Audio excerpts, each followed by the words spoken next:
Hi hello എല്ലാവർക്കും Harry Potter and the order of the ഫിനിക്സിൻ്റെ പുതിയൊരു അധ്യായത്തിലേക്ക്, അതായത് 9ാമത്തെ അധ്യായത്തിലേക്ക് സ്വാഗതം. അപ്പോൾ നിങ്ങൾക്ക് എല്ലാവർക്കും സുഖമായിരിക്കുന്നു എന്ന് ഞാൻ പ്രതീക്ഷിക്കുന്നു. ഹാരിയുടെ ഹിയറിംഗ് അവസാനിക്കുകയും അവൻ കുറ്റവിമുക്തനാവുകയും ചെയ്തിടത്താണ് നമ്മൾ അവസാനം പറഞ്ഞു നിർത്തിയത്. So without further due, let's get jump into the story. അധ്യായം 9, the woes of Mrs Weasley. ഡംബിൾഡോറിന്റെ തിടുക്കപ്പെട്ടുള്ള മടക്കം ഹാരിയെ വല്ലാതെ അത്ഭുതപ്പെടുത്തി.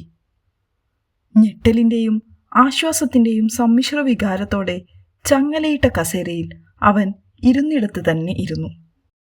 വിസംഗമോട്ട് അംഗങ്ങൾ എഴുന്നേറ്റ് നിന്ന് സംസാരിച്ച് അവരുടെ പേപ്പറുകൾ എടുത്ത് പാക്ക് ചെയ്തു.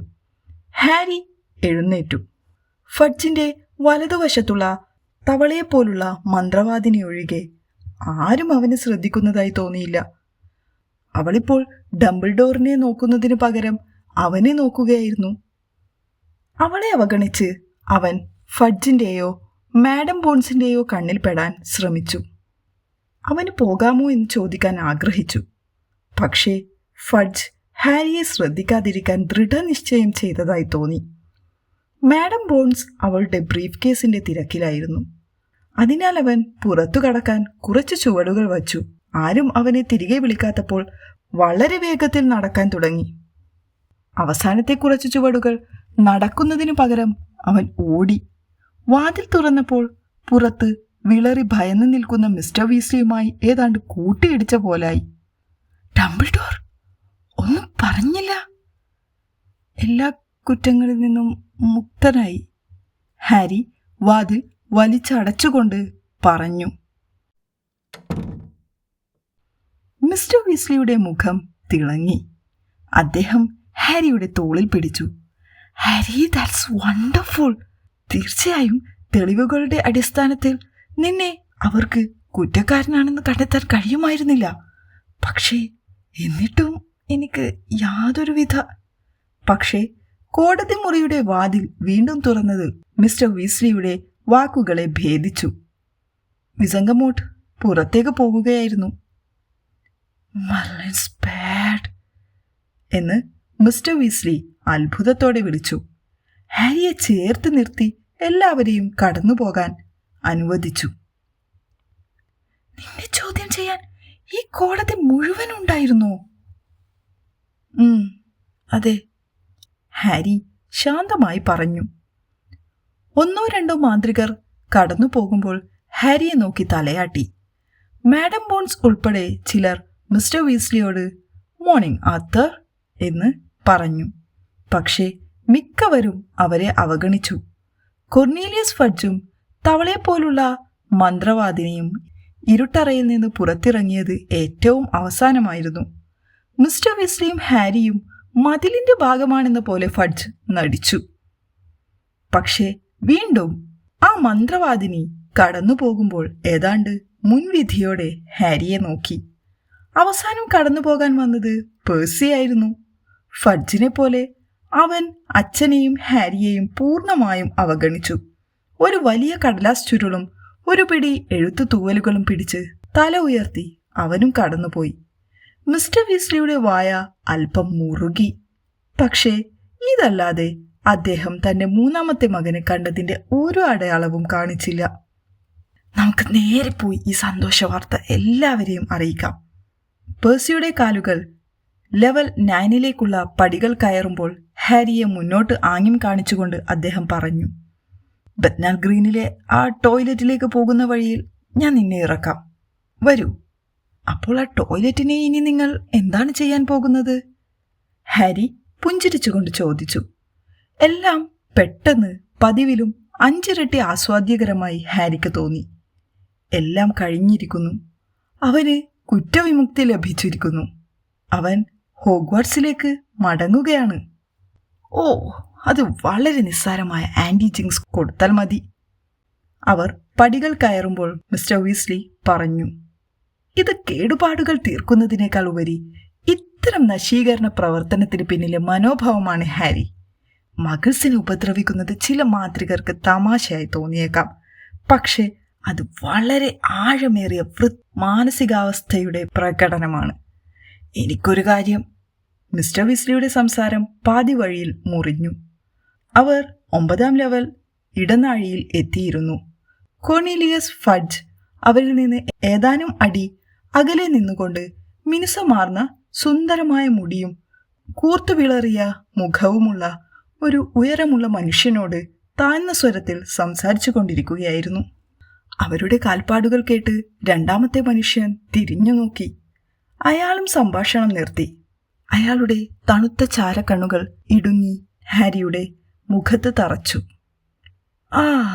പട്രോണസ് പോട്ടർ, ലൂഷ്യസ് മാൽഫോയ് ശാന്തമായി പറഞ്ഞു.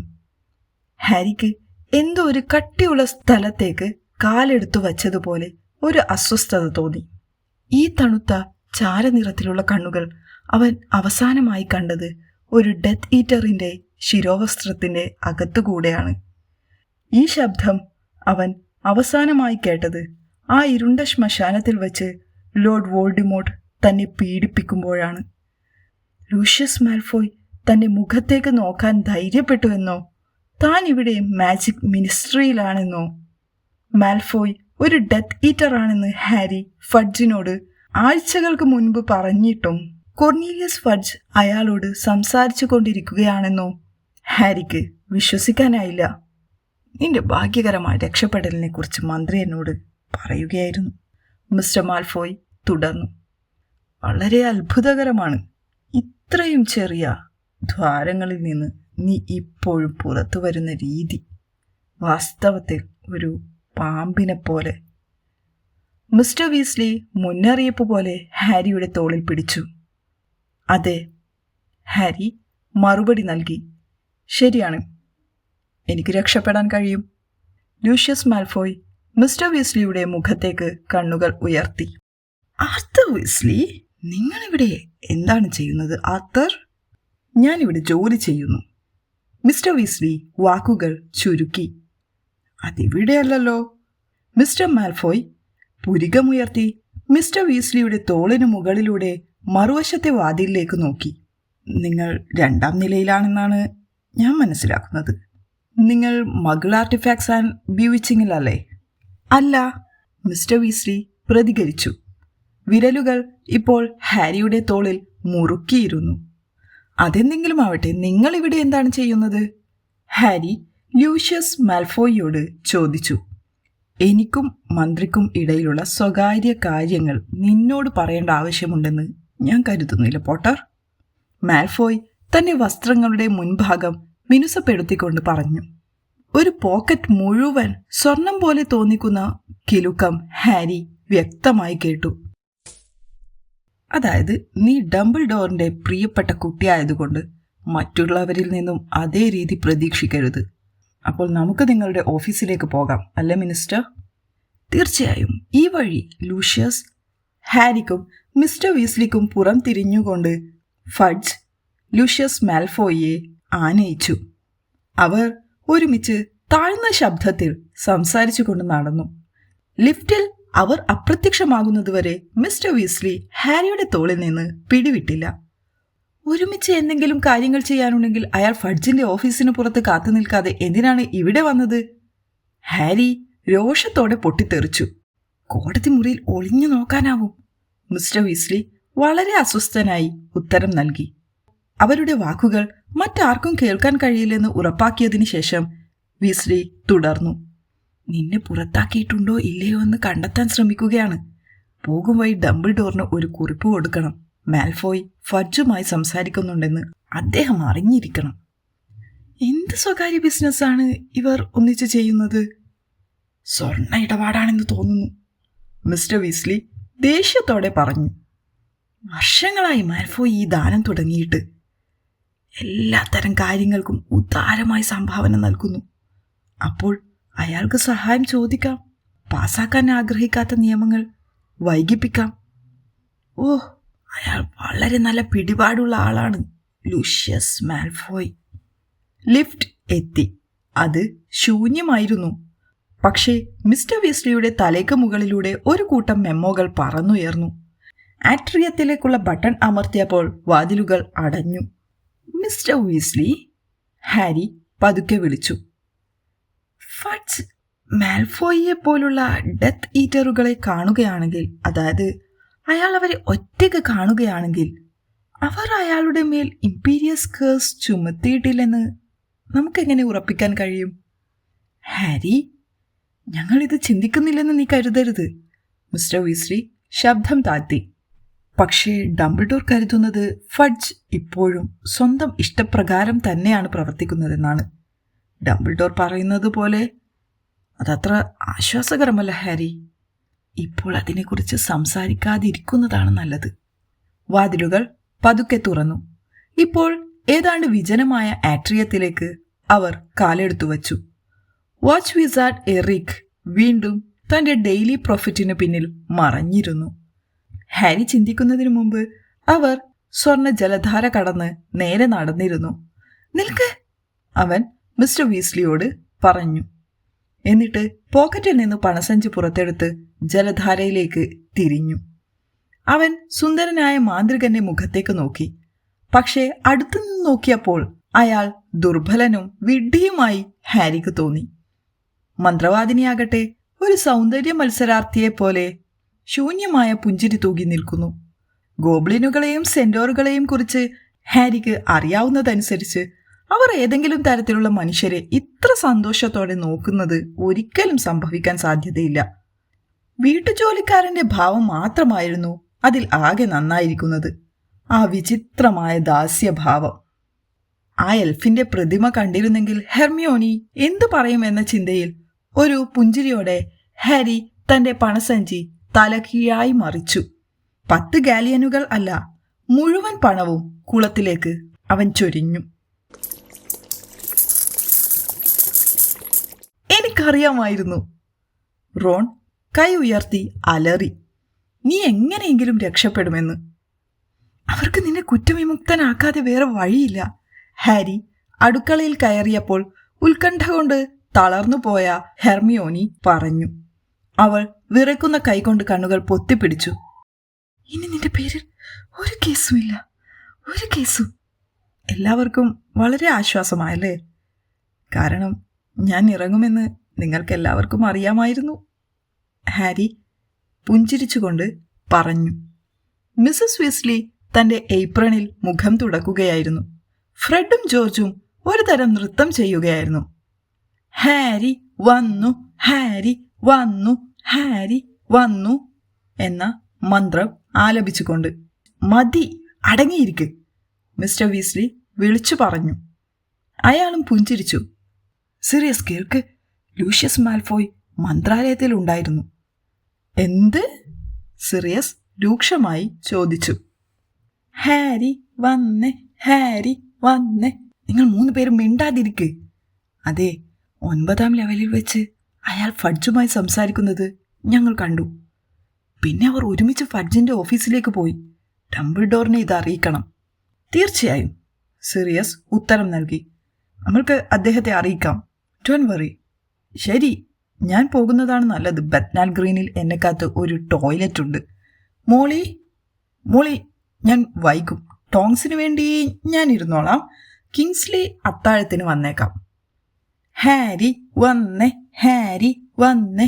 മതിയാക്ക് ഫ്രെഡ്, ജോർജിനി. മിസ്റ്റർ വീസ്ലി അടുക്കളയിൽ നിന്ന് ഇറങ്ങിപ്പോകുമ്പോൾ മിസ്സസ് വീസ്ലി അവരെ ശകാരിച്ചു. ഹാരി മോനെ വന്നിരിക്ക്, ഉച്ചഭക്ഷണം കഴിക്ക്. നീ ബ്രേക്ക്ഫാസ്റ്റ് ഒന്നും കഴിച്ചിട്ടില്ല. ഗ്രിമോൾ പ്ലേസിൽ ആദ്യമായി എത്തിയതിനു ശേഷം ഉണ്ടായതിനേക്കാൾ സന്തോഷത്തോടെ റോണും ഹെർമിയോണിയും അവന്റെ എതിർവശത്ത് ഇരുന്നു. ഹാരിയുടെ തല അല്പം അസ്വസ്ഥമായിരുന്നു. ലൂഷ്യസ് മാൽഫോയുമായുള്ള കൂടിക്കാഴ്ചയിൽ അത് വീണ്ടും കൂടി. ആ ഇരുണ്ട വീട് പെട്ടെന്ന് ഊഷ്മളവും സ്വാഗതാർഹവുമായി തോന്നി. ശബ്ദത്തിന്റെ ഉറവിടം അന്വേഷിക്കാൻ എത്തിയ ക്രീച്ചറിനെ പോലും അത്ര വിരൂപനായി തോന്നിയില്ല. സത്യത്തിൽ ഡംബിൾഡോർ നിന്റെ പക്ഷത്തുണ്ടെങ്കിൽ അവർക്ക് നിന്നെ ഒരിക്കലും കുറ്റവാളിയാക്കാൻ കഴിയില്ല, റോൺ സന്തോഷത്തോടെ പറഞ്ഞു. അവൻ എല്ലാവരുടെയും പ്ലേറ്റുകളിലേക്ക് വലിയ കഷ്ണങ്ങളാക്കി ഉടച്ച ഉരുളക്കിഴങ്ങ് വിളമ്പി. അതെ, അദ്ദേഹം എനിക്കത് ചെയ്തു തന്നു, ഹാരി പറഞ്ഞു. അദ്ദേഹം എന്നോട് സംസാരിച്ചിരുന്നെങ്കിൽ, അല്ലെങ്കിൽ എന്നെ ഒന്ന് നോക്കിയെങ്കിൽ എന്ന് ഞാൻ ആഗ്രഹിക്കുന്നു എന്ന് പറഞ്ഞാൽ അത് നന്ദി കെട്ടതും ബാലിശവും ആയിപ്പോകുമെന്ന് ഹാരിക്ക് തോന്നി. ഇങ്ങനെ ചിന്തിച്ചു കൊണ്ടിരിക്കുമ്പോൾ അവൻ്റെ നെറ്റിയിലെ മുറിവ് വല്ലാതെ വേദനിച്ചു. അവൻ അതിൽ കൈ അമർത്തി. എന്തുപറ്റി? ഹെർമിയോനി പരിഭ്രമത്തോടെ ചോദിച്ചു. ഇസ്കാർ. ഹാരി പിറുപിറുത്തു. പക്ഷെ സാരമില്ല, ഇപ്പോൾ ഇത് സ്ഥിരമായി സംഭവിക്കാറുണ്ട്. മറ്റുള്ളവരാരും ഒന്നും ശ്രദ്ധിച്ചിരുന്നില്ല. ഹാരിയുടെ രക്ഷപ്പെടലിൽ സന്തോഷിക്കുന്നതിനിടയിൽ എല്ലാവരും ഭക്ഷണം കഴിക്കാൻ ഇരുന്നു. ഫ്രെഡും ജോർജും ജിന്നിയും അപ്പോഴും പാട്ടുപാടുകയായിരുന്നു. ഹെർമിയോണി അല്പം ഉത്കണ്ഠാകുലയായി കാണപ്പെട്ടു.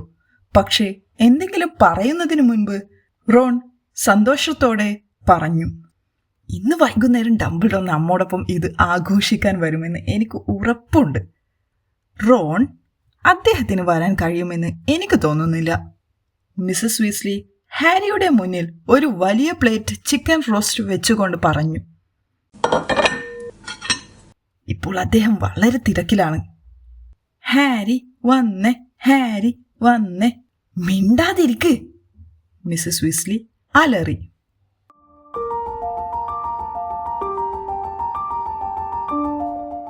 അടുത്ത കുറച്ച് ദിവസങ്ങളിൽ ഗ്രിമോൾഡ് പ്ലേസ് 12-ാം നമ്പറിൽ അവൻ ഹോഗ്വാർട്സിലേക്ക് മടങ്ങാൻ പോകുന്നതിൽ പൂർണ്ണമായും സന്തോഷമില്ലാത്ത ഒരാളുണ്ടെന്ന് ഹാരിക്ക് ശ്രദ്ധിക്കാതിരിക്കാൻ കഴിഞ്ഞില്ല.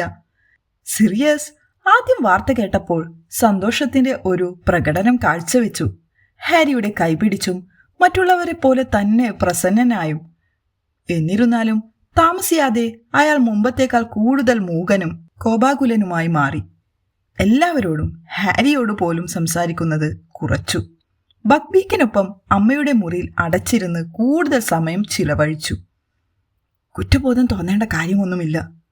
കുറച്ചു ദിവസങ്ങൾക്ക് ശേഷം 3-ാം നിലയിലെ പൂപ്പൽ പിടിച്ച ഒരു അലമാര വൃത്തിയാക്കുന്നതിനിടയിൽ ഹാരി തന്നോടും റോണിനോടും തന്റെ ചില വികാരങ്ങൾ തുറന്നു പറഞ്ഞപ്പോൾ ഹെർമിയോനി കർശനമായി പറഞ്ഞു, നീ ഹോഗ്വാർട്സിലാണ്, സിറിയസിനകത്ത് അറിയാം. എന്റെ അഭിപ്രായത്തിൽ അയാൾ സ്വാർത്ഥനാണ്. അല്പം കൂടിപ്പോയി ഹെർമിയോനി. റോൺ മുഖം ചുളിച്ചുകൊണ്ട് പറഞ്ഞു. ആരുടെയും കൂട്ടില്ലാതെ ഈ വീട്ടിനുള്ളിൽ കുടുങ്ങിക്കിടക്കാൻ ആരും ആഗ്രഹിക്കില്ല. അദ്ദേഹത്തിന് കൂട്ടുണ്ടല്ലോ, ഹെർമിയോനി പറഞ്ഞു. ഓർഡർ ഓഫ് ദ ഫീനിക്സിന്റെ ആസ്ഥാനമാണിത് അല്ലേ? ഹാരി അയാളോടൊപ്പം ഇവിടെ താമസിക്കാൻ വരുമെന്ന് അയാൾ പ്രതീക്ഷിച്ചു. അത് ശരിയാണെന്ന് എനിക്ക് തോന്നുന്നില്ല, ഹാരി തന്റെ തുണി വലിച്ചു കീറി പറഞ്ഞു. എനിക്കിവിടെ താമസിക്കാൻ കഴിയുമോ എന്ന് ഞാൻ ചോദിച്ചപ്പോൾ അദ്ദേഹം എനിക്ക് ഒരു ഉത്തരവും നൽകിയിരുന്നില്ല. അയാൾക്ക് സ്വന്തം പ്രതീക്ഷകൾ കൂടുതൽ വളർത്താൻ താല്പര്യമില്ലായിരുന്നു, ഹെർമിയോനി ബുദ്ധിപൂർവം മറുപടി നൽകി. അയാൾക്ക് കുറ്റബോധം തോന്നിയിരിക്കാം. കാരണം എവിടെയോ അയാൾ നിന്നെ പുറത്താക്കുമെന്ന് ശരിക്കും പ്രതീക്ഷിച്ചിരുന്നു എന്ന് തോന്നുന്നു. അപ്പോൾ നിങ്ങൾ രണ്ടുപേരും ഒരുമിച്ച് പുറത്താക്കപ്പെട്ട ആൾക്കാരാവുമല്ലോ. ഇത് വിട്ടേക്ക്, ഹാരിയും റോണും ഒരുമിച്ച് പറഞ്ഞു. പക്ഷേ ഹെർമിയോണിക്ക് ആ ഉദ്ദേശമുണ്ടായിരുന്നില്ല. നീ തന്നെ ചിന്തിക്ക്, ചിലപ്പോൾ റോണിന്റെ അമ്മ പറയുന്നതാണ് ശരിയെന്ന് എനിക്ക് തോന്നും. നീയാണോ അതോ നിന്റെ അച്ഛനാണോ എന്ന് സിറിയസിന് ഇപ്പോഴും മനസ്സിലാകുന്നില്ല. അപ്പോൾ അദ്ദേഹത്തിന്റെ തലയ്ക്ക് സ്ഥിരത ഇല്ലെന്നാണോ നീ പറഞ്ഞു വരുന്നത്? ഹാരി ദേഷ്യത്തോടെ ചോദിച്ചു. അല്ല, അയാൾ വളരെ കാലമായി ഒറ്റയ്ക്കാണ്, ഹെർമിയോണി ലളിതമായി ഉത്തരം നൽകി. ഈ സമയത്ത് മിസസ് വീസ്ലി ആ മുറിയിലേക്ക് പ്രവേശിച്ചു. ഇതിതുവരെ തീർന്നില്ലേ? അവൾ അലമാരയിലേക്ക് നോക്കി ചോദിച്ചു. ഞാൻ കരുതി ഒരു ഇടവേള എടുക്കാൻ പറയാൻ അമ്മ വന്നതാണെന്ന്, റോൺ വിഷമത്തോടെ പറഞ്ഞു. നമ്മളിവിടെ വന്നതിന് ശേഷം എത്രമാത്രം പൂപ്പൽ നീക്കം ചെയ്തിട്ടുണ്ടെന്ന് നിങ്ങൾ ചിന്തിച്ചിട്ടുണ്ടോ? ഓർഡറിനെ സഹായിക്കാൻ നിനക്ക് വളരെ ഉത്സാഹമായിരുന്നല്ലോ, മിസസ് വീസ്ലി പറഞ്ഞു. ആ സ്ഥാനം താമസിക്കാൻ അനുയോജ്യമാക്കി നിങ്ങൾക്ക് നിങ്ങളുടെ കർത്തവ്യം നിർവഹിക്കാൻ കഴിയും. ഓ, എനിക്കൊരു ഹൗസ് എൽഫിനെ പോലെ തോന്നുന്നു, റോൺ പിറുപിറുത്തു.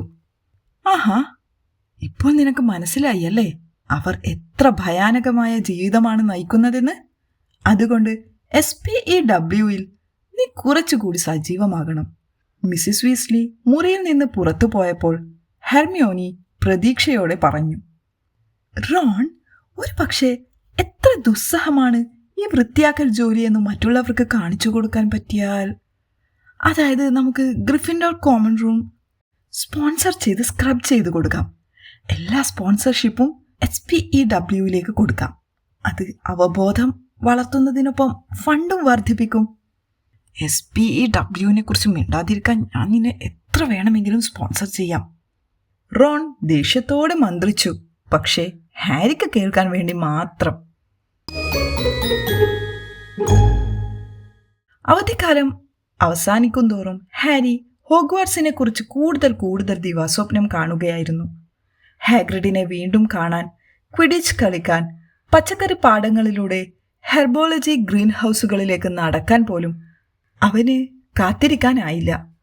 പകുതി അലമാരകളും അടച്ചിട്ടിരിക്കുന്ന പൊടിപടലങ്ങൾ നിറഞ്ഞതും നടന്നു പോകുമ്പോൾ താഴ്ന്ന ശബ്ദത്തിൽ അപമാനിക്കുന്ന ക്രീച്ചർ ഉള്ളതുമായ ഈ വീട് വിട്ടു പോകുന്നത് തന്നെ ഒരു ആനന്ദമായിരിക്കും. പക്ഷേ സിറിയസിന്റെ അടുത്ത് ഇതൊന്നും പറയാതിരിക്കാൻ ഹാരി ശ്രദ്ധിച്ചു. വോൾഡെമോർട്ട് വിരുദ്ധ പ്രസ്ഥാനത്തിന്റെ ആസ്ഥാനത്ത് താമസിക്കുന്നത് ഹാരി പ്രതീക്ഷിച്ചത്ര രസകരമോ ആവേശകരമോ ആയിരുന്നില്ല എന്നതാണ് വസ്തുത. ഓർഡർ ഓഫ് ദ ഫീനിക്സിലെ അംഗങ്ങൾ പതിവായി വന്നു പോയിരുന്നുവെങ്കിലും ചിലപ്പോൾ ഭക്ഷണത്തിനായി കുറച്ചു നേരം കൂടുതൽ അവർ ചിലവഴിച്ചു. ചിലപ്പോൾ കുറച്ച് മിനിറ്റ് രഹസ്യ സംഭാഷണത്തിനായി മാത്രം. മിസ്സസ് വീസ്ലി ഹാരിയും മറ്റുള്ളവരും കേൾക്കാത്ത ദൂരത്തേക്ക് മാറ്റി നിർത്തി സംസാരിക്കാൻ വളരെ ശ്രദ്ധിച്ചു.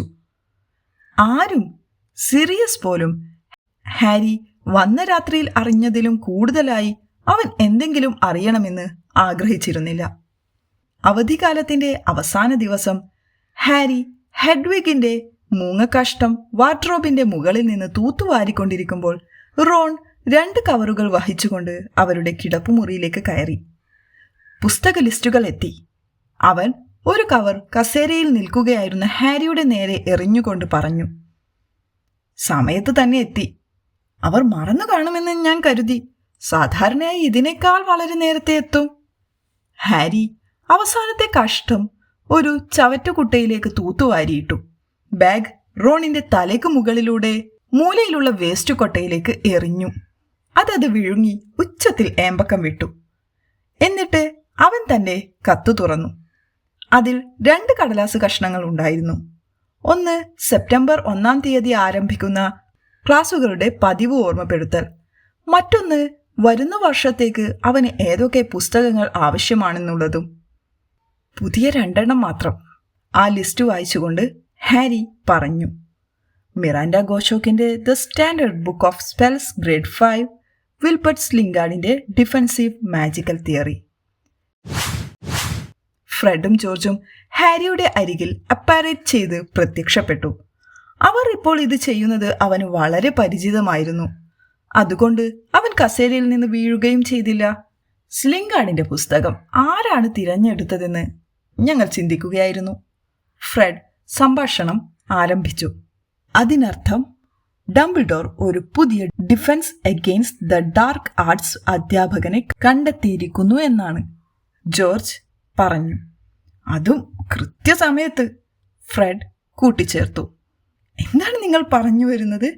ഹാരി അവരുടെ അരികിലേക്ക് ചാടിക്കയറിയിരുന്നു കൊണ്ട് ചോദിച്ചു.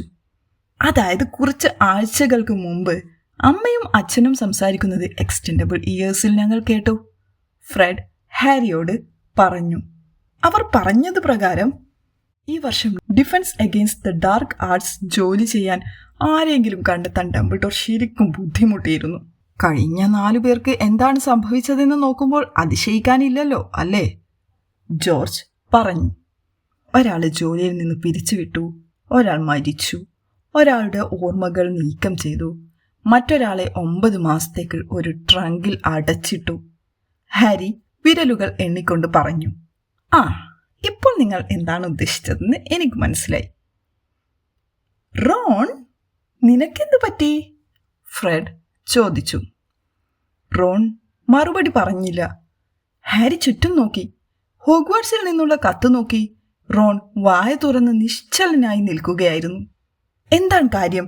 ഫ്രെഡ് അക്ഷമയോടെ ചോദിച്ചു. റോണിനടുത്തേക്ക് നീങ്ങി തോളിന് മുകളിലൂടെ കടലാസിലേക്ക് നോക്കി. ഫ്രെഡിന്റെ വായയും തുറന്നു. അപ്പോൾ 9-ാമത്തെ അധ്യായത്തിന്റെ ബാക്കി, അതായത് റോണിന്റെ കയ്യിൽ കിട്ടിയ ഹോഗ്വാർട്സിൽ നിന്നുള്ള കത്തിൽ എന്തായിരുന്നു എന്നറിയാൻ നെക്സ്റ്റ് വീഡിയോ വരെ കാത്തിരിക്കുക. സോ വീഡിയോ ഇഷ്ടപ്പെട്ടാൽ ലൈക്ക് ചെയ്യാനും സബ്സ്ക്രൈബ് ചെയ്യാനും ഷെയർ ചെയ്യാനും ഒന്നും മറന്നു പോകരുത്. എന്താണ് റോണിന്റെ കയ്യിലുള്ള ആ കത്തിലുള്ളത് നിങ്ങൾക്കറിയാമെങ്കിൽ താഴെ കമന്റ് ചെയ്യാനും മറന്നു പോകണ്ട. നെക്സ്റ്റ് വീഡിയോയുമായി വരുന്നത് വരെ എല്ലാവരും take care, stay healthy, stay safe. Thank you.